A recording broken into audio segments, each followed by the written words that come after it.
आज के इस लाइव सेशन में हम लोग चर्चा करेंगे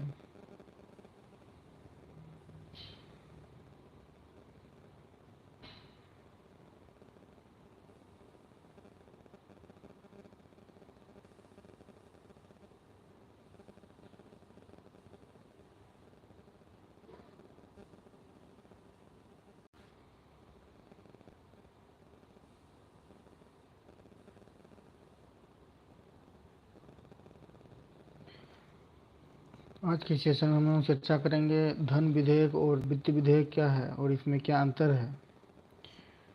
क्योंकि धन विधेयक और वित्त विधेयक यानी कि धन विधेयक को हम लोग मनी बिल के नाम से जानते हैं और वित्त विधेयक को हम लोग फाइनेंस बिल के नाम से जानते हैं, जो भारतीय संसद के दो महत्वपूर्ण विधायी उपकरण के रूप में उपयोग की जाती है, जो सरकार के वित्तीय आवश्यकताओं को पूरा बनाए रखने में उनकी उपयोगिता सिद्ध होती है और दोनों ही उपकरण वित्तीय उद्देश्य की पूर्ति के लिए उपयोगी व संबंधित होते हैं।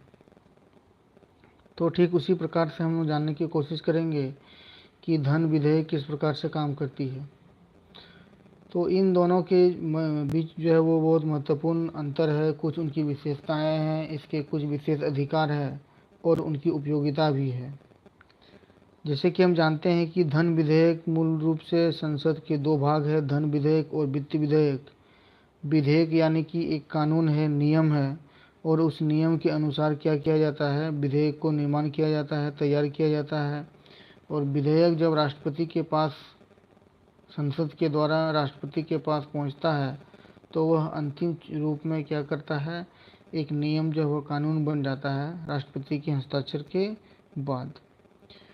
धन जो विधेयक है, हम लोग धन की आवश्यकता को एक घड़ा के रूप में समझ सकते हैं, जो नियम के अनुसार होता है, नियम के अनुसार उससे धन की निकासी की जा सकती है। उसी प्रकार से सरकार जो विभिन्न प्रकार के जो नियम बनाते हैं, उस नियम को अलग अलग क्षण, अलग अलग प्रकार के हम क्या कर सकते हैं, समझ सकते हैं कि धन की आवश्यकता हमें यदि होगी तो कुछ नियम के मुताबिक ही उस धन को उस घड़ा से निकासी किया जा सकता है।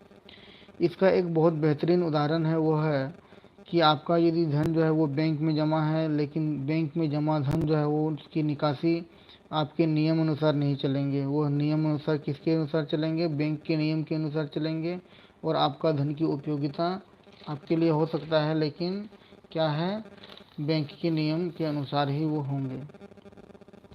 ठीक उसी प्रकार हम लोग जानते हैं कि धन विधेयक क्या है, मनी बिल क्या होता है। धन विधेयक का विधेयक वह विधेयक है जो संविधान के आर्टिकल 110(1) में इसका उल्लेख किया गया है एवं साथ ही यह भी परिभाषित किया गया है कि धन विधेयक किस प्रकार से काम करता है। धन विधेयक जो है वह वित्त मामलों से संबंधित है। इसके साथ साथ धन विधेयक कराधान, सार्वजनिक क्रय के रूप में, सार्वजनिक व्यय के रूप में उसको उपयोग किया जाता है। करों का आरोपण किया जाता है, करों का आरोपण किए जाते हैं। संशोधन या समाप्ति के परिस्थिति में इसकी उपयोग की जाती है। भारत की संचित निधि से धन की निकासी की जा सकती है। इसके अलावा ऋण लेना या उसकी सीमा तय करना, ये भी धन विधेयक की एक प्रमुख कार्यकारी बात होती है। इसके अलावा किसी व्यय की स्वीकृति या घोषणा आदि सारे संबंधित कार्यों एवं नियमों को उपयोग को धन विधेयक द्वारा शासन को चलाने के लिए इत्यादि सारी जरूरतों के लिए धन विधेयक की उपयोगिता सिद्ध होती है। अब सवाल ये उठता है कि उनकी प्रमुख विशेषता किस प्रकार से है, उसकी विशेषताएं किस प्रकार से है।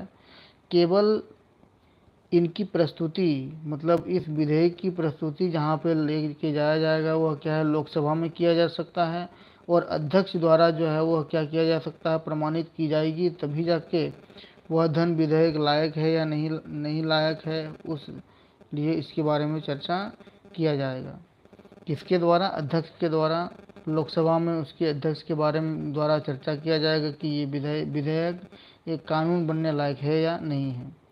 दूसरा महत्वपूर्ण सवाल यह है कि राज्यसभा के द्वारा जो है सुझाव दिए जा सकते हैं, परंतु इसकी मान्यता या मानने की बाध्यता नहीं होती। जैसे हम लोग देखते हैं कि राजा कोई मंत्रियों को उसकी बातों को लेकर के उससे विचार विमर्श करता है, लेकिन